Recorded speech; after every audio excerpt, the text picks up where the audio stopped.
कोल्हापूर शहरातील विविध प्रश्नांबाबत पालकमंत्र्यांच्या उपस्थितीत झालेली आढावा बैठक म्हणजे चोराच्या उलट्या बोंबा असल्याची टीका आम आदमी पार्टीचे प्रदेश संघटक संदीप देसाई यांनी केली आहे।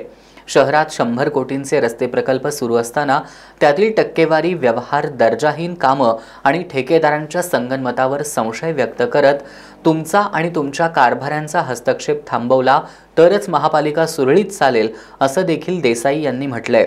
तुम्ही मीटिंग मध्ये तुमच्या बरोबर जे टोळकं होतं, महानगरपालिकेतली महापौर भूषवलेली आहेत, त्याच्यामध्ये स्थायी समिती सभापतीचं पद भूषवलेलं आहे।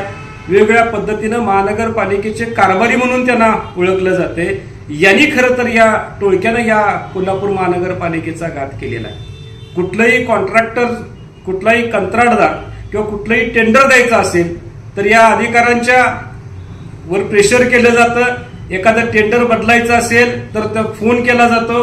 एखादं टेंडर अनुकूल करून घ्यायचं असेल, स्वतःच्या कॉन्ट्रॅक्टरच्या हिताचं करून घ्यायचं असेल तर अधिकाऱ्यांच्यावर प्रेशर केलं जातं। हे तुम्हाला माहीत नाही असं नाहीच आहे, हेही तुम्हाला माहीत आहे। तरी सुद्धा ज्या अधिकाऱ्यांच्यावर तुम्ही रुबाब गाजवताय ते जेवढे दोषी आहेत तेवढेच दोषी हे तुमचे कारभारी मंडळी आहे।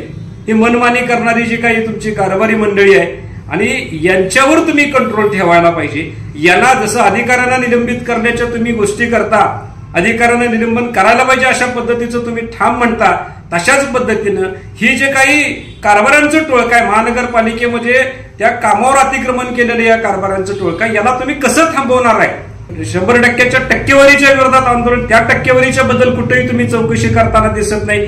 त्याच्या विरोधात साधं बोललेलं सुद्धा तुम्ही कुठं दिसत नाही।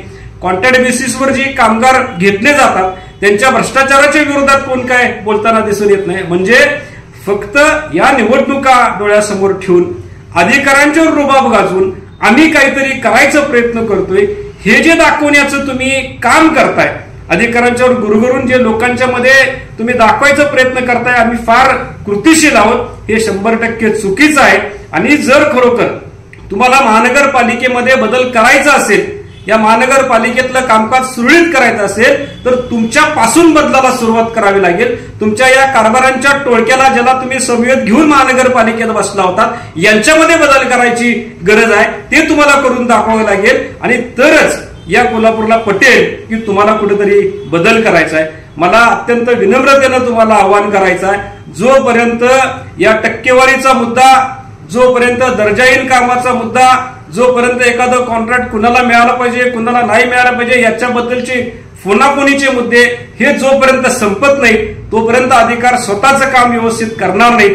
जर महानगरपालिका सुरळीत करायची असेल तर तुमचा हा हस्तक्षेप, तुमच्या कारभारांचा हस्तक्षेप हा वेळीच थांबवावा लागेल। एवढंच मला इशारा या निमित्तानं तुम्हाला द्यायचा आहे।